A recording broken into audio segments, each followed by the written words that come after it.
Hey guys! Welcome back to my channel. Today's video is another scent talk, and today we are going to review the Crystal collection of Victoria's Secret.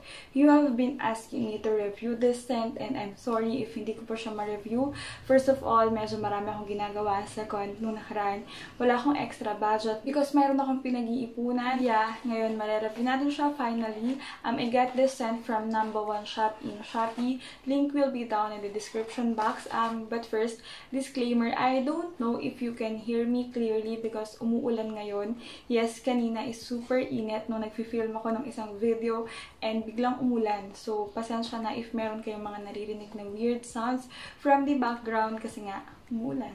So, we are going to review this Crystal collection from Bath & Body Works. But first, I want to flex the box kasi ayan, filled siya with goodies. Meron siyang mga candies and chocolates. Also, may paper confetti and styro balls na super cutie.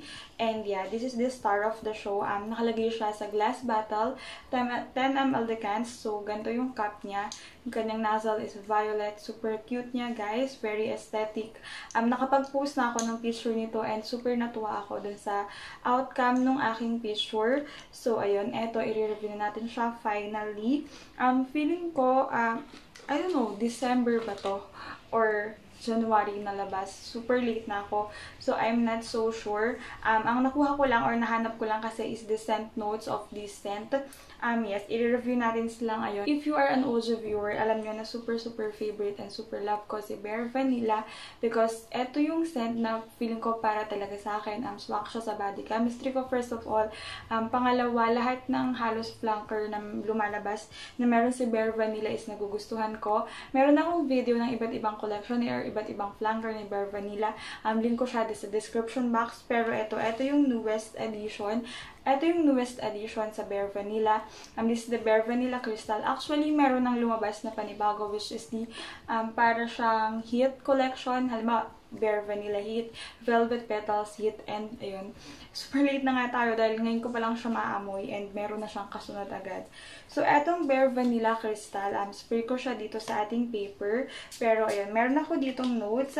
This one is Floral Gourmand with Regent Amber, Vanilla Mask, Bright Bergamot, and Bare Vanilla Beams with Crystal Energy. So, this medyo strong siya sa una. Siguro dahil dalawa yung spray. Actually, ito, naamoy ko na yung mga scents na to.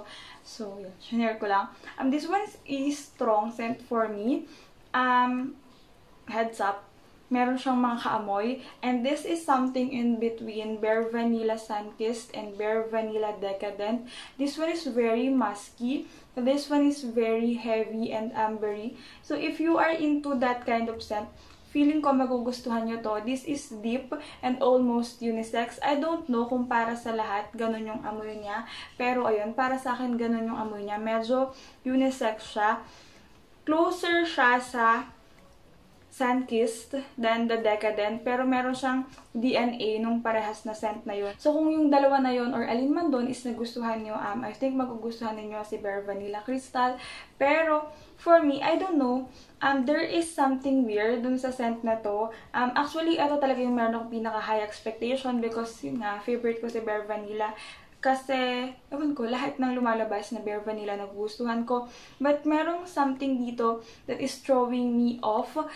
Siguro yung mix ng bergamot and amber.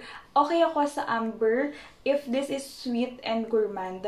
Like yung Amber Romance, meron siyang parang sugar cherry. Super nagustuhan ko siya. Okay sa akin yung amber doon. Pero yung Sunkissed, kung yung Bare Vanilla Sunkissed, diba kung napanood niyo yung una kong video na finisher ko siya, di ko siya agad ganun nagustuhan because, I don't know, may weird talaga dun sa pagka-ambery nung Bare Vanilla na yon.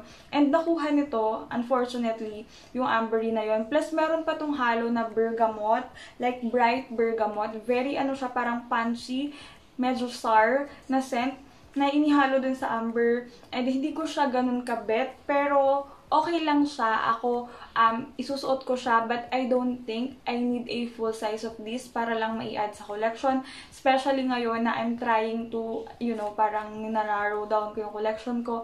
Yung iba nga, piniprelab ko sila. ayun, okay lang yung scent na to. I can give this a 7/10.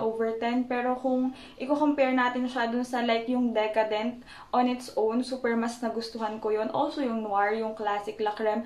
For me, maraming Bare Vanilla yung mas worthy kaysa dito sa Bare Vanilla Crystal.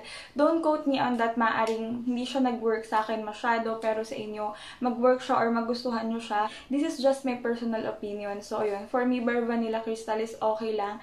A 7/10, though super ganda ng packaging niya. Next one is this Love Spell Crystal. Ayan, etong Love Spell na original or yung classic version, okay siya, mabango siya. Kasi di ba siya yung OG natin, like, pag sinabi natin Victoria's Secret, naisip natin is Love Spell. Pero ako, di ko siya gano'n nagustuhan. Like, super ini-hype. Kasi for me, masyado siyang sharp and sweet for my preference. Pero ayun, basahin ko sa inyo yung notes ni Love Spell Crystal. It has glowing apricot, iridescent woods, orange flower, Love Spell beams with crystal energy. So, this one, on initial spray, meron siyang parang sweetness or meron siyang parang, alam niyo yun, juiciness of the apricot na note. Pero, as this one is drying down, guys, you will be surprised. Super nagugustuhan ko yung scent na to because meron siyang parang woody, almost lavendery, powdery scent. I don't know. Ang ganda ng scent na to, especially on dry down. If you are familiar with Johnson's na parang, I don't know if that is lavender or yung purple na kulay. I'm not sure, or maybe blue. Pero may kaamoy siya na scent na Johnson. Medyo powdery yung scent na to. Very relaxing siya. So, I feel like kapag, alam niyo yun, medyo mainit, o kaya you want to rest, you want to relax, you want something comforting na scent, eto, maisasuggest ko siya. It has the DNA of the original Love Spell or the classic Love Spell, but minus the sharp and super sweet notes. So, wala siya yung medyo bata na vibe. Yung alam niyo yung parang very juvenile scent ni Love Spell. Wala. This one is dalagang version ni Love Spell. This is a lot better than the original one and super nagustuhan ko to, guys. This one is a 9/10. I don't know. Super natuwa ako doon sa scent na to. Surprisingly, kahit di ko naman ganoon kagusto yung Love Spell na classic. But that one, meron siyang parang juiciness of apricot on initial spray. But medyo woody and powdery siya on dry down na super nagustuhan ko. So, Love Spell Crystal is a yes for me. Now, move tayo dito. This one is the Velvet Petals Crystal. Ayan, spray ko lang siya. Marami yung may gusto dun sa OG na Velvet Petals. Ako din, nagustuhan ko siya. Also, yung Velvet Petals La Creme. So, now, let's see kung magugustuhan ko si Velvet Petals Crystal. It has opulent jasmine, prismatic berries, sugared praline, Velvet Petals beams with crystal energy. So, this Velvet Petals, on first spray, is straight up fruity. Though ang sabi dito, yung scent family niya is floral mass. I don't know if there is something wrong about myself or sa aking pang-amoy. But this one is straight up fruity. Like mixed berries. Almost parang may sour note of pineapple ako nakukuha ko sa kanya. I don't know if ganun din yung experience dun sa kanya. If naamoy na siya, let me know sa comment section. Pero for me, very siya, fruity. And ayun nga, meron ako nakukuha ka sa kanya na pineapple scent. Di naman siya super asim, para siyang sugared sweet pineapple. Or siguro ayun na nga yung mix of berry. Pero para sa akin kasi parang mas close siya sa pineapple. And ako personally, di ako mahilig sa parang straight up pineapple. Anything pineapple, sweet, citrus, mga ganon. Di ko siya masyadong gusto.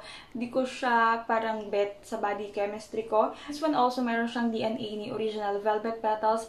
Minus the nutty notes of the almond. But ayun, yung floral, parang yung floral aspect niya, makukuha mo siya on dry down, pero on initial spray, siya, heavy berry or pineapple scent. Very fruity yung scent na to. This one is an 8/10. Actually, mas nagustuhan ko pa rin siya kay Bare Vanilla Crystal.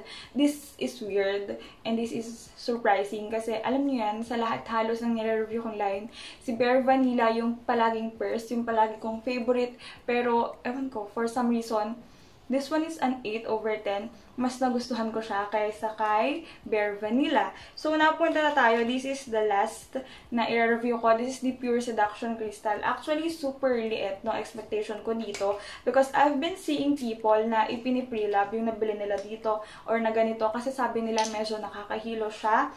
This Pure Seduction Crystals has Ruby Pear, Violet Orchid, Coconut Sugar, Pure Seduction Beams with Crystal Energy. So, this one is surprisingly my favorite among the collection. I don't know for some reason. Okay sa akin yung classic, sabi ko nga sa inyo, signature or favorite scent ko siya during college. Pero ngayon, di ko na siya ganun ka-super favorite because fruity siya. And hindi naman ako, though love ko yung mga fruity, mga sweet scents. Basta fruity na walang asim, ganun. Love ko siya, pero di ko na siya ganun hini-hype. Kasi sa dami ng scent na naamoy ko, marami na yung mas mabango kaysa sa kanya. But this Pure Seduction Crystal, believe me or not, is one of the best scent na naamoy ko from Victoria's Secret. And I know this is a big statement because marami na ako naamoy na Victoria's Secret. Alam nyo yan, parang mga new release, inaamoy or tinatry ko silang maamoy or ma-review, and parang 100 plus na siguro na Victoria's Secret ang naamoy ko. And this is one of the best Victoria's Secret scents na nagdaan sa ilong ko. I don't know, for some reason. Ito yung unang inamoy ko, like, in-spray ko siya, and parang iba yung feeling or iba yung nakuha kong experience sa kanya. This is very clean. Mabango yung scent na to kasi yung pagka-ano niya, yung pagka-fruity niya. This is light, parang candied scent. Yung pagka-candy kasi niya, parang siyang merong pear note, and anything with pear, nagugustuhan ko. Dahlia, yung Bare Vanilla na Noir, meron silang mga pear scent, and nagustuhan ko sila. And this one meron din. So, I'm parang nabubuo ko yung conclusion na anything na pear note, love ko. And guys, sobrang bango nito. I don't know. Mahirap siya explain. But the dry down of this scent is para siyang clean, floral, and candy scent. Parang perfect mixture. Maihahalin tulad ko siya, but not the same scent sa Pure Wonder. Kung napanood niyo yung video ko ng Pure Wonder, hirap na hirap akong explain sa kanya because that one is a mix of everything, pero in a good way. Super na love ko si Pure Wonder. Very clean, very nakakadalaga, and pretty girl yung vibe na binibigay niya. Ganito rin yung makukuha niyo kay Pure Seduction, or I'm not sure. Ako kasi ganun yung nakukuha ko sa kanya. Parang very ladylike yung scent na to. Something na i-wear ng mga nasa early 20s. Very ano siya, very feminine, very young yung vibe niya, and very bright. Happy yung scent na to. Ewan ko, this is magical. Again, one of the best scent na nagawa ni Victoria's Secret for me. This one is straight 10/10. I don't know. Ang hirap niya actually explain, but on initial spray, meron siyang parang candy scent, parang hint of pear, and meron siyang clean, floral, and bright scent on the dry down. Super ganda ng scent na to. Very magical, very feminine. Ayun lang masasabi ko. Super, super love ko si Pure Seduction, and I'm super surprised. Parang bihira na maging top 1 ko si Pure Seduction. So, ayun. Siguro naman doon sa pag-review ko, na-rate ko sila. Surprisingly, yung last ko, I'm very sad about this because I have high expectation dito sa scent na to. Pero ko may something sa kanya, medyo may asim siya na hindi nag-match dun sa amber. So, I'm sorry, Bare Vanilla. Pero kung mahilig pa rin kayo sa Bare Vanilla and you want something ambery or you want a touch of bergamot or para mga orangey scent, eto masasuggest ko si Bare Vanilla Crystal. Pero for me lang, a 7/10. Next one is this Velvet Petals Crystal. Ano lang siya, 8/10 because 8/10 because sabi ko nga sa inyo, nagustuhan ko si Loves. 8/10 because sabi ko nga sa inyo, nagustuhan ko si Velvet Petals because of yung almond notes, and nung nilift siya or nung tinanggal siya dito, di ko na siya nagganon nagustuhan. And next one is these Love Spell Crystals. I super love this scent. It has parang woody, powdery scent na nakakadalaga din on dry down, and yes, perfect 10/10 is Pure Seduction Crystal. Super, super na love ko siya.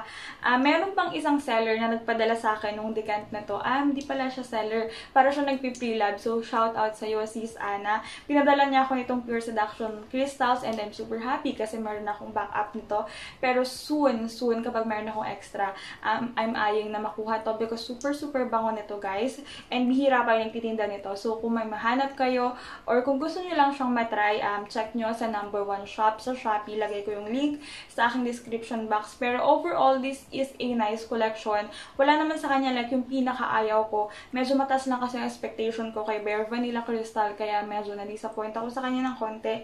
Pero yun, maganda yung collection na crystal collection. Mabango sila, especially talaga si Pure Seduction Crystal. Super budol nito sa akin, guys. I'm eyeing for the full size of this scent.